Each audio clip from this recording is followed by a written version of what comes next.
Likutei Sichos, Chelik Chav Dalet, volume 24, the Sicha for Chai Elul. This Sicha will explain what is so great and amazing about the day of one's birth, and therefore why we celebrate birthdays in general.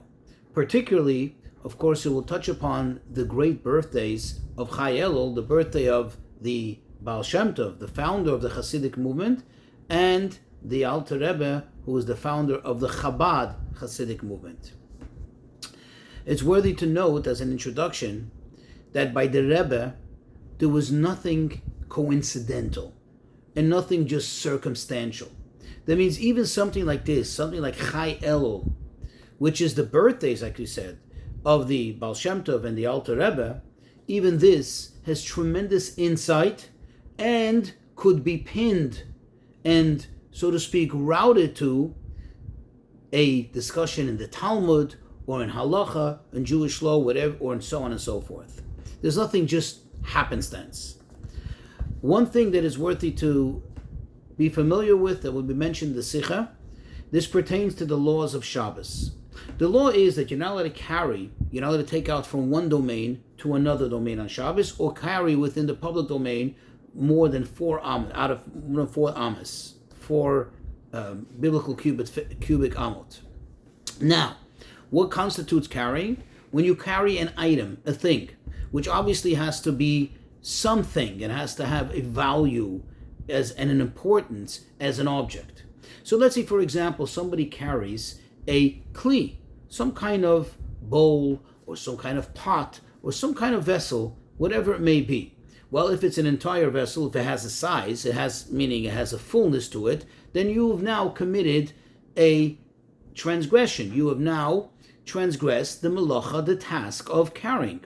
What if one carries food? What is the minimum? How much does one need to carry in order to have been considered that he had transgressed, that he is guilty, liable of that transgression?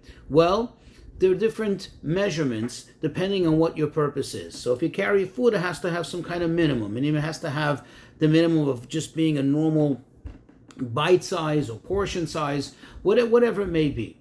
Now here's an interesting law. What if somebody's carrying a big bowl, and in the big bowl, he is transporting a small food item?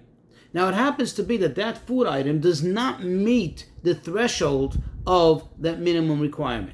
In other words, if he was just carrying the food item itself, it would not be considered prosecutable.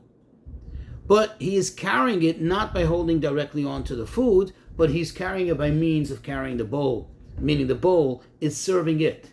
Even though the bowl in itself is an entire entity, and it definitely does meet the threshold, but since the bowl's purpose is to carry that food item, and for the food item itself, you're not considered guilty, you're not considered liable, therefore this bowl is batel to that food item, and you're not going to be prosecuted for that bowl, because it's not important, so to speak, it's there to carry the food. Let's go into the Sicha. Chai Elul, the 18th of Elul, is the birthday of, quote, the 2 great luminaries. That's basically quoting from the book of Bereshis, Genesis, where it describes how the sun and the moon were created. Shnei Me'oros HaGedolim, as we'll see later in the Sicha. On Monday, Chai Elul, in the year Nachas, Tov Nun Ches, the Baal Shem Tov was born. 47 years later, on Wednesday, Chai Elul, in the year Kahas, which is Tov Kuf Hey, the Alter Rebbe was born.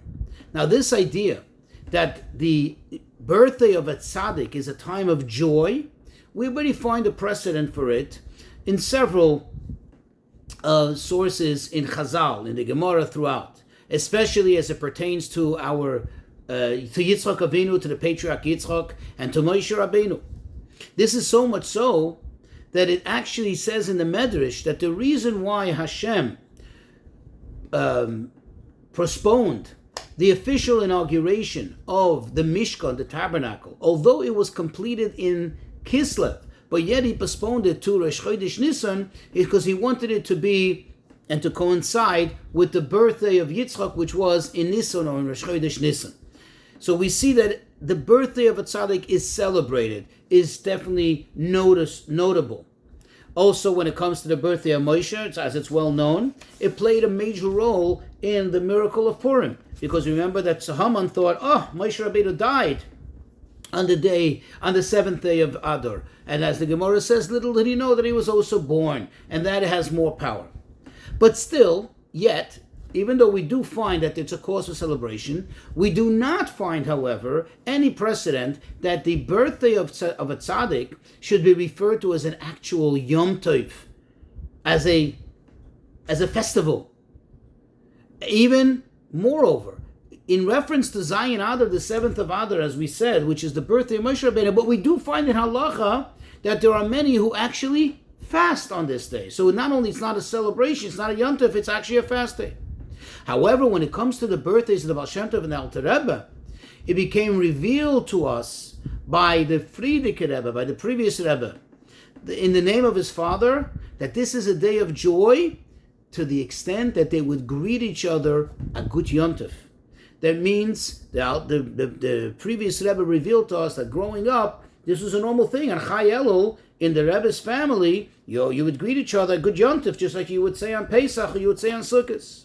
Now, since everything, says the Rebbe, since everything in the Torah is with utmost precision and is exact, so we understood that the joy of Chai Elul is not only because of the revelation of the Torah Chassidus in general, which came about because of these two great giants who were born on this day, but rather, moreover, it's because the actual idea of celebration, of joy, of a Yom Holedus, of a birthday, is connected to the Baal Shem Tov and Alter Rebbe. In other words, the actual idea, the source, the point of celebrating a birthday in general is very much connected in tune with the idea of what the Baal Shem Tov and the Alter Rebbe presented. Moreover, he says this connection is not only to them as individuals, says the Rebbe, but also as they both come together. And if we actually see this in the words, if we look verbatim at the words of the Rebbe Rashab, which the previous Rebbe quoted, that he said, Heint is dem Yom Huledes von unser Shnei Me'ores Agdolim, that today is the birthday of our two great illuminaries. So he put it together, bunching them both together. So to better appreciate this idea, says the Rebbe, what is it about a birthday and the connection to Baal Shem Tov and Alter Rebbe, we'll preface by explaining the idea of joy of birth in general. See, if you think about it, what really is the idea? Why do we so much rejoice? What is this happiness when a child is born? If you think about it, says the Rebbe, before the child was born, he was already a full-fledged human being, even to the extent he had hair, nails, everything. Not only that, but as it's stated in the Talmud, that the child, quote, eats what his mother eats. So you see that he's a full-fledged human being, a functioning human being. He eats, right? He eats not his own food that he consumes from elsewhere, but from in his mother's womb. And he drinks what his mother drinks. So he is fully intact. He is a full-fledged individual. And in a certain sense, you can say that prior to the child being born, he's actually, perhaps in a sense, better off, in better standing than after he's born. Think about it. Before a child is born, he is well protected. He is not exposed to, he's not prone to any outer danger. Okay, he's protected by the womb. Whereas after a child's born, that's when measures need to be taken to protect the child. He shouldn't fall, he shouldn't get hurt, he shouldn't slip, and so on and so forth. So the question goes back is, why is it such a big deal? Why is it a cause for joy when a child is born? This is in the material sense. Now let's say in the spiritual sense. We know, as the Gemara tells us, the Medrash tells us, that before a child is born, as he's in the womb, there's a quote, a candle burning over his head. There's a malach who comes and teaches him the entire Torah. And right before he is set to go out through the birth canal, that's when the malach gives him this little flick and he forgets the entire Torah.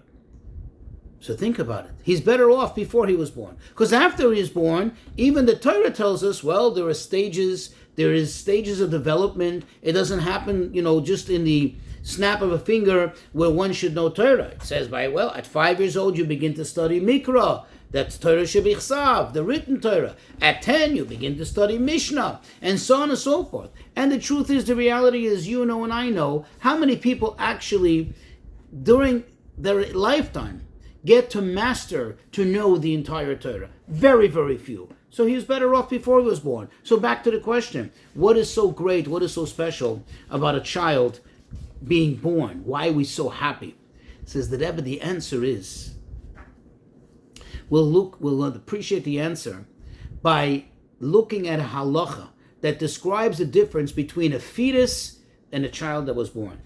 We'll put it in Rashi's words in the Gemara in Sanhedrin, on Ayin Beis Amud Beis, where it says that so long that he didn't come out to the world, to the atmosphere of the world, meaning he wasn't born, he's not considered a nefesh, he's not considered a living soul. And therefore, if God forbid there's any threat to the mother's life, meaning she's having a hard, difficult labor and it seems to be a threat to her life, you're allowed to, unfortunately, take the life of the fetus. Why? Because he's not yet considered to be fully alive. However, when his head comes out, meaning once he starts to go through the birth canal and he comes out into the world, now he's considered to be a nefesh. Now he's considered to be a living thing. And as Rashi says, you're not even touch him to kill him. Why? Because he's considered as if he was born already. And the rule is, you do not push away, you do not push away one soul for another soul. In other words, you cannot take one human life to save another human life. Only if a person is directly a reidah, but that's a whole different topic.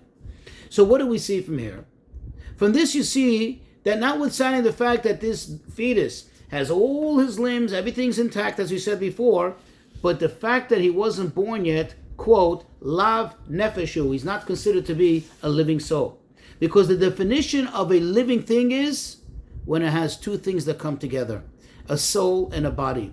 That means they become together. In this case, however, of a fetus, when he's not yet born, his body is fully there. But where is his life coming from? His life is not coming, quote, from his soul. His life energy is not coming from him. Rather, it's coming from his mother. And that is the cause of the joy. That is the reason for the joy. Because the moment the child is born and he comes out, now he becomes, quote, an independent living thing. A soul, a body that together are working together in harmony, an independent life, which he wasn't before. This is cause for joy. It says the Rebbe, based on this, will understand and appreciate why the Yom Huledes is such a great yontif. And why it's emphasized so much by the Baal Shem Tov and the Alter Rebbe.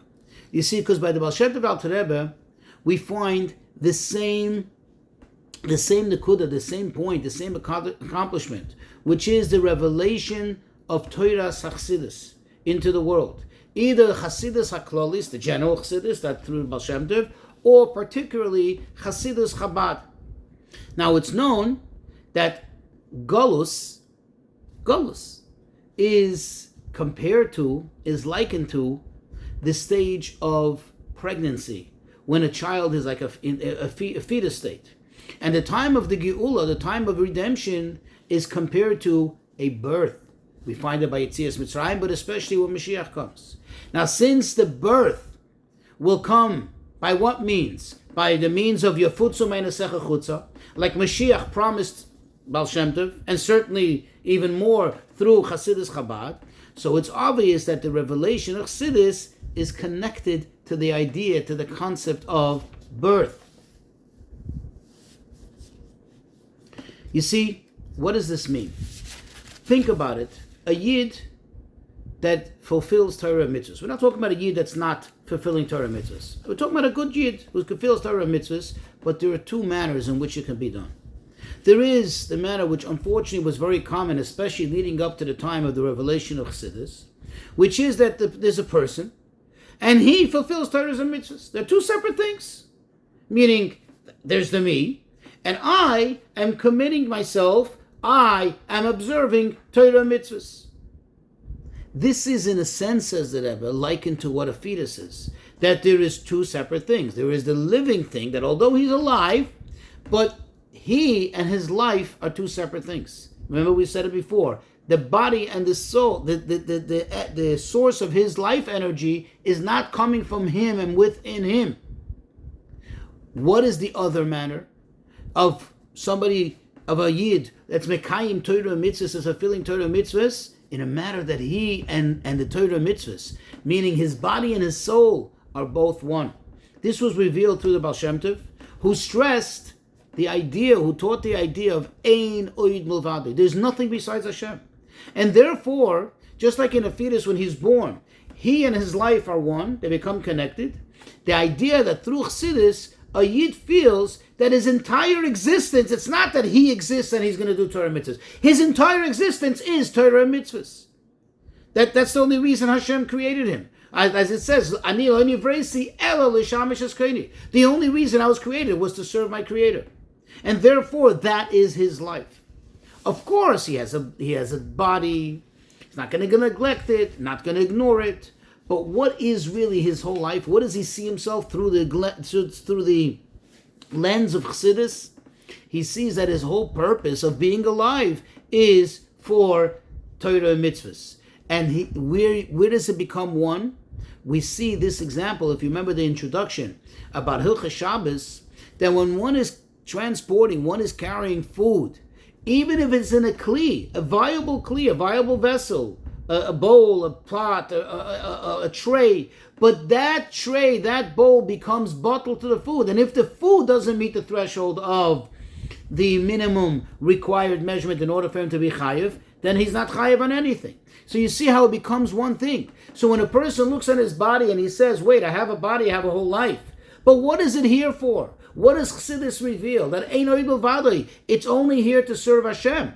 Therefore, the body is not an existence in itself. It's not a separate thing. The body and the Torah mitzvahs are one thing. Taking this a step further, think about it. What happens when a child is born?